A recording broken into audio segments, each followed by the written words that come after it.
Hope and faith. Starting with hope.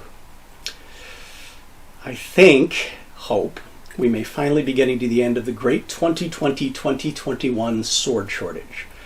I know I've given positive reviews to a lot of different things that you've all gone shopping for and haven't been able to find anywhere. There's also a number of things that have been on my personal wish list that I haven't been able to find. But in the last couple of weeks, I'm starting to see things trickle back into stock. A lot of different outlets at random, so do some Google searching and you may come up happy there. So hope that maybe in a couple of months, at least this one thing might be mostly back to normal. Hope. Another piece of hope. Recently, I did a not terribly positive review of a Kingston Arms Angus trim design Type 14 arming sword.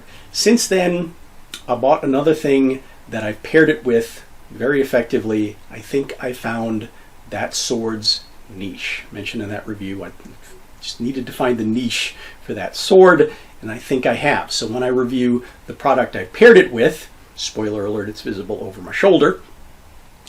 When we get to that, we will revisit that sword in probably a more positive light. However, before that, I did a positive review on a Kingston Arms Renaissance side sword. Now, I still really, really love that sword. Reason to give Kingston another chance, and I'm glad I did. Something I've sort of had my eye on, surprisingly popped up in stock when you've already seen the spoiler in the title. The Kingston Arms Katzbalger had some really, really intriguing specs, but I also have sort of a history with this kind of sword.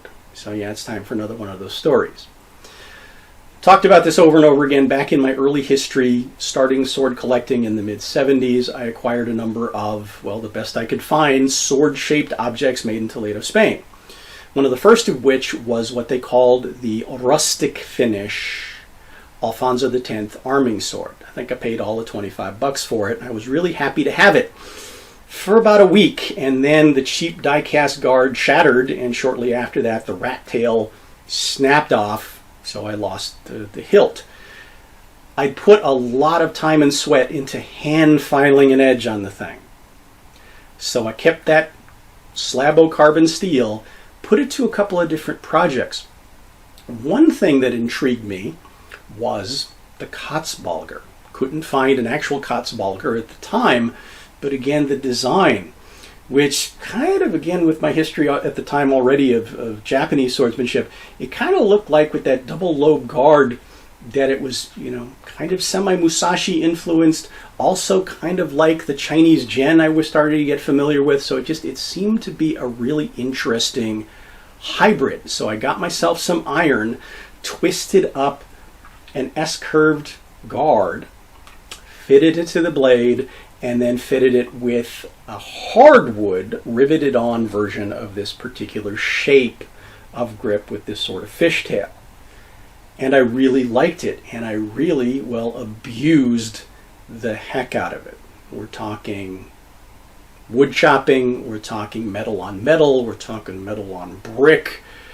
Yeah, this was the blade I mentioned in previous discussions of the odd magic of Toledo slabs of steel, that with all of that abuse, it didn't bend this way, but it did start to deform this way. I actually got S-curved over a period of about 15 years until I finally decided, it was just not remotely straightenable anymore, and I decided to let it go. But it was a very comfortable and effective design for me. So seeing Kingston Arms making a Katzbalger, that was promising. And yes, I'm glad I spent the $265 on it. Let's take a closer look.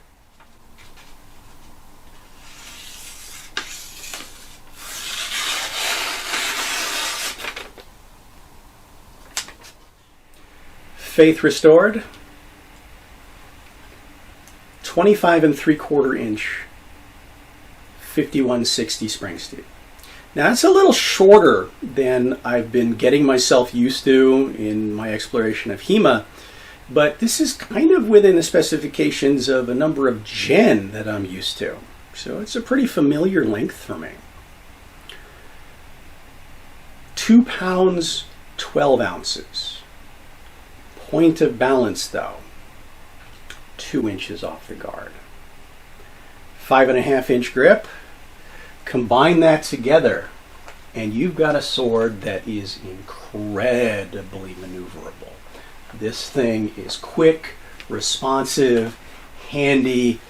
Yeah, everything I like about a cut and thrust weapon. So I'm really happy that I spent the $265 on it. But let's take a closer look. All right. Threaded construction, and yes, you can actually see the hex nut embedded in the pommel. These are, as far as I can tell, stainless steel castings, and they did an impressive job with fit, finish, and detail, especially for the money. So, I mean, you can even see on the bottom of the pommel, I'll get some close-up pictures going, there's some interesting detail in here. Kind of rope patterns. This groove makes it really nice for indexing. Now, you'll notice that there is a small wooden insert, and yeah, this would be my one problem with it. It doesn't totally perfectly line up. It's not bad, though, a few hot spots. But again, threaded construction, if it bugs me, I can pull it apart. Now, I expected the guard to be, well, 2 pieces in terms of having the double loop, which again kind of looks like a Musashi guard on steroids, and does offer a surprising amount of hand protection. Yeah, that really does cover my hand, at least from the person I'm facing. So that's very confidence building. It's very solid. But I expected the collar, which I would normally call a fuchi on a katana, to be a separate piece, and it's not. That's one solid casting. Everything's tight. I think one of the reasons for that is I can kind of see in the gap between the blade and the guard, which there's not a whole lot of room in there, but there's definitely signs that this thing has been epoxied in place. Okay, that's fine. So far it's held up pretty good to the cutting I've done. Let's talk about that blade though. Yeah, faith restored. They got this right. Just like some of the better examples from Dalian, CAS Iberia, single plane edge bevels. Nice diamond cross section, but yeah, there's no secondary grind on the edge. It comes down to razor sharpness at about, well, actually a little bit less than 20-degree edge. So this thing cuts like a razor. Very impressive. Little bit of distal taper, not a whole lot, but I said again, the balance point is great. Let's take a look at the flex. A little bit more towards the tip. Not extreme. Enough to give it shock absorbing, but not enough to make it whippy, springy, at least not unduly so. So I think, again, they did a really good job with this. The fullers are pretty crisp. You've got a triple fuller where the side fullers, the smaller ones, go about halfway. And then the main one down the middle goes about almost 3/4. So that, again, makes the feel of this thing just marvelous. Can't be happier with this design. I can use it like an arming sword. I can use it like a side sword. I can use it like a gen. Use it like a short sword. It's kind of an all-around weapon. Now, history of this, we're talking the German mercenary Landsknecht. This would be their classic backup weapon sidearm. Now, they certainly had a longer version of this, but this would usually be the one that they would consider their side sword, backup sword. Katzbalger. I've heard a couple of different definitions. The first one I heard, Katz, cat, Balger, skin or hide. Cat skinner? Yeah, that doesn't sound very friendly.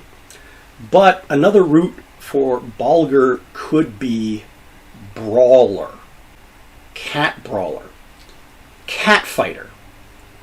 I like that better, so I'm going to go with that one. Let's take a look at the scabbard. Nothing fancy, kind of what I've gotten used to from Dalian. Leather's a little dry, I haven't oiled it yet. Single seam, reasonably well stitched. The throat is just that extra layer or so of leather. Shape is tacked on. It's kind of minimalistic, not too bad. No hangers or anything. Talk about the fit. Well, there is, I think, again, a fiberglass liner to give it rigidity. So that's not pleasant. But once the mouth of the scabbard kind of snugs up with the base of the blade, that all goes away. So the overall fit so far is pretty nice. There's a decent amount of retention. It's not extreme, but it's enough to give me at least a sense of safety. Don't know how I'm going to carry this or whatever yet in training, but it does the job and draws quickly. I think I mentioned in another video the possibility I might explore EI with other kinds of weapons. Yeah, this would be ideal. Short, quick blade? Yeah. So, to be continued. Otherwise, yeah, just overall, for the money, at least for me, I am really, really immediately loving this blade. Handles like a dream, cuts like a scalpel, solid, comfortable, just fits and appeals. So, yeah, happy with my purchase. Faith restored in Kingston Arms. All right, let's get that conversation going in the comments. If you've had any questions about this or any interest in getting one, any experience with swords like this. Love talking to you guys. Otherwise, as usual, until next time, thanks for watching. Hope to see you again.